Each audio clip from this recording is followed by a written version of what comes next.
Salut à tous, c'est Tom de la chaîne Krav Maga Traveling. J'espère que vous allez bien. Aujourd'hui, une vidéo particulière car j'ai obtenu ma ceinture noire de Krav Maga.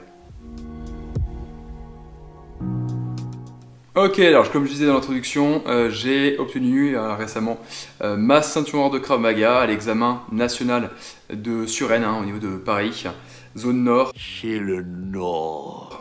C'est vraiment une super fierté pour moi. Franchement, un accomplissement, on en parlera tout à l'heure, mais vraiment au top, au top, au top. Yeah, boy. Voilà, donc après un peu plus de 9 ans de pratique, aussi bien pour ceux qui me suivent, aussi bien en national qu'à l'international. J'ai beaucoup pratiqué donc, dans différents clubs de France, également aussi à l'étranger, on verra tout à l'heure, étranger, Portugal, Espagne et d'autres pays. Donc voilà, c'est officiel. Je suis désormais ceinture noire de Krav Maga, donc ça fait vraiment super plaisir.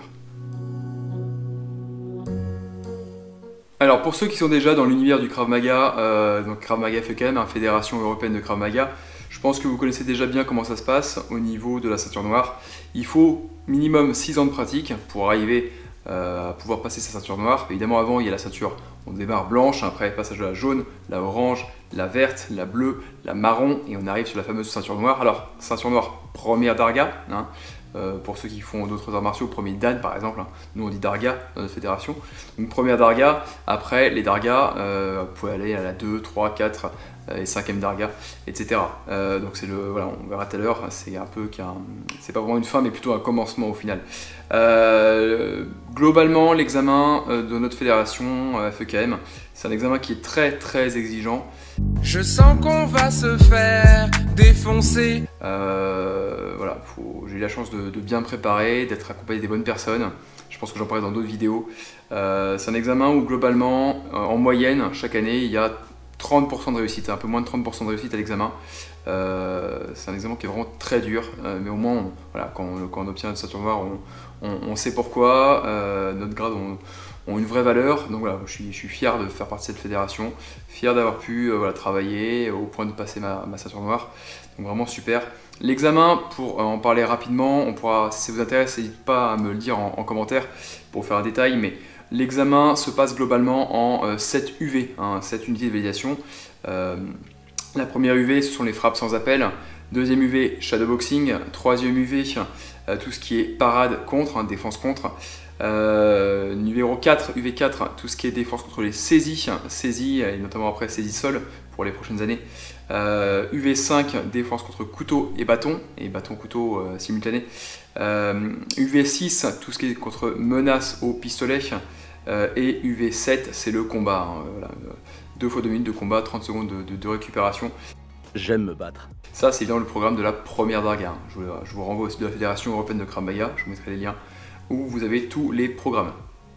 Avant d'aller plus loin, si vous souhaitez en savoir plus sur le passage de la ceinture noire, voilà, pour ma part, première Darga de Krav Maga FEKM, il y a beaucoup de vidéos qui sont sur YouTube, qui sont très bien faites par d'autres fédérations, donc n'hésitez pas à aller voir, je vous mettrai les liens en description. Il y a aussi tous les programmes, les programmes du Krav Maga. Donc ça c'est le bouquin qui m'a accompagné, voilà, le bouquin prépa noir, derrière j'ai tous les bouquins après prépa jaune, orange, vert, bleu, marron qui m'ont bien servi. Voilà, n'hésitez pas à vous renseigner. Le programme encore une fois est directement disponible sur le site de la fédération, les liens seront en description. Donc voilà, si ça vous intéresse d'aller plus loin dans la compréhension de chaque ceinture et notamment des examens, voilà, n'hésitez pas à aller voir ça. Également aussi j'avais fait une vidéo sur la prépa noire que je faisais durant différents stages. J'avais eu l'autorisation de filmer une partie du stage d'hiver de cette année où j'étais encadré par Yannick Federkel. Donc Yannick, si tu vois la vidéo, merci à toi pour tous tes conseils qui m'ont beaucoup servi. Donc voilà, n'hésitez pas, encore une fois, je vous mettrai tous les liens à aller voir un petit peu si ça vous intéresse. Merci à tous.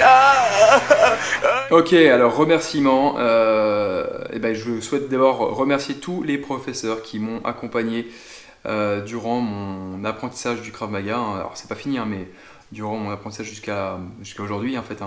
Donc premièrement évidemment Samuel, merci Samuel Freinet. Avec César. Du club Krav Maga Angers. Merci à toi Sam, tu m'as toujours été voilà, là pour moi, pour m'aider à comprendre, à pratiquer. J'ai commencé chez toi en 2013 à l'époque, donc voilà, c'était vraiment un super cursus. Je mettrai les photos, il y a même une vidéo qu'on avait fait sur son club avec une vidéo d'un stage, je vous mettrai le lien en description. Donc merci Sam, j'ai pratiqué donc, à Angers globalement de 2013 jusqu'à 2017. Donc j'ai été formé à Angers de la ceinture on va dire jaune jusqu'à la ceinture bleue, sachant que j'ai passé ma ceinture marron aussi dans ce club, mais c'est un peu différent. Ensuite après donc voilà, je suis revenu à l'étranger plusieurs fois, mais globalement en 2017 je suis parti 2 ans à 100% à l'étranger, à la frontière portugaise-espagnole pour ceux qui me connaissent un petit peu. Je pratiquais donc, toutes les semaines au club d'Evora, chez Paolo Pina et Pedro Silva.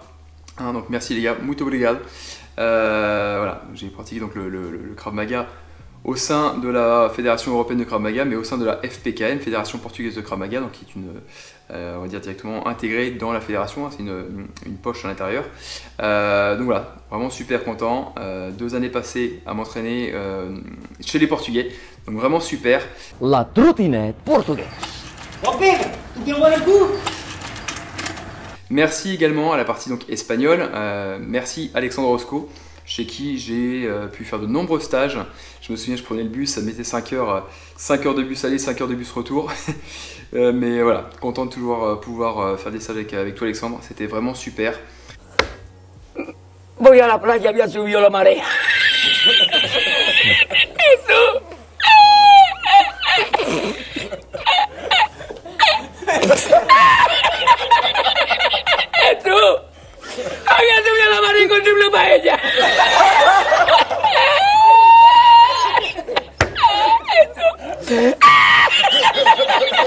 Donc voilà, merci à ces professeurs. Une fois que je suis rentré après en France, j'ai pu officialiser ma ceinture marron donc, chez Samuel Freinet. Je suis revenu pour passer mon examen. Et suite à quoi, après, bon, tout ce qui est Covid, etc., j'ai pratiqué beaucoup en différentes visios, notamment par les vidéos, les lives de Yann Veil. Donc Yann, si tu vois la vidéo, encore merci. Et ensuite, réintégration en club de France, donc chez Brice, AK44SD, donc le club où je suis maintenant. Donc Brice qui m'a voilà, préparé, qui a fini de me préparer pour la ceinture noire.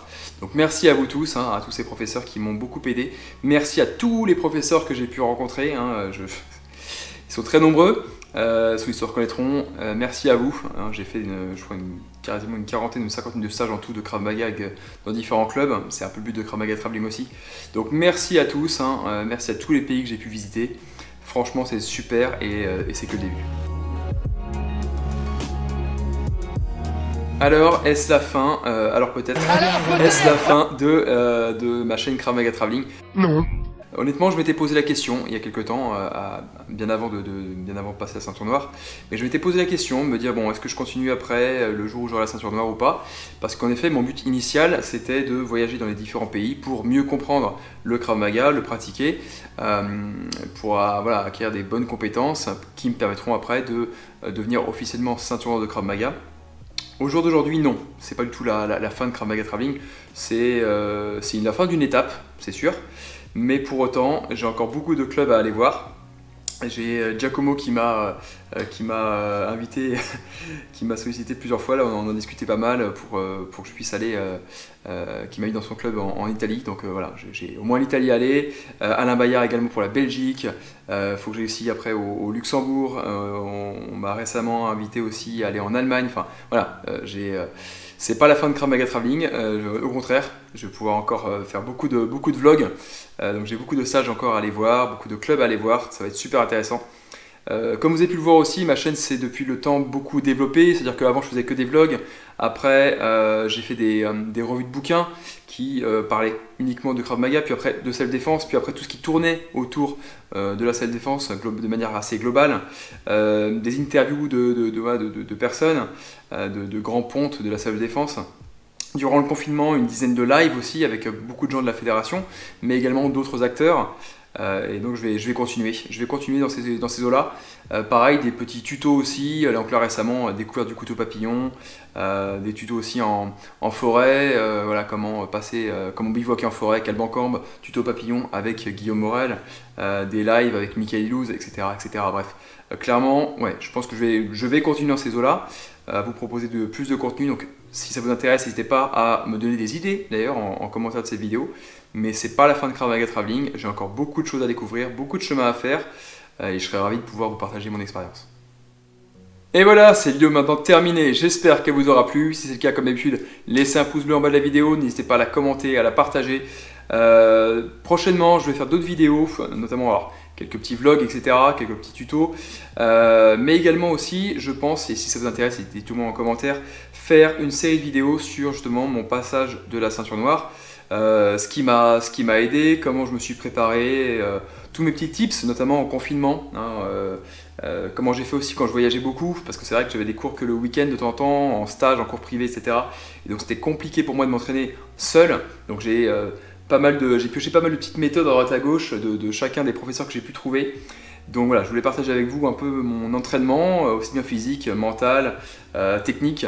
Les petites choses que j'ai utilisées qui m'ont servi pour essayer d'être un peu plus serein pour ma ceinture noire. Donc voilà, n'hésitez pas à me dire si ça vous intéresse, auquel cas je ferai une petite série de vidéos. Voilà, sur ce, je vous laisse et à la prochaine. Ciao.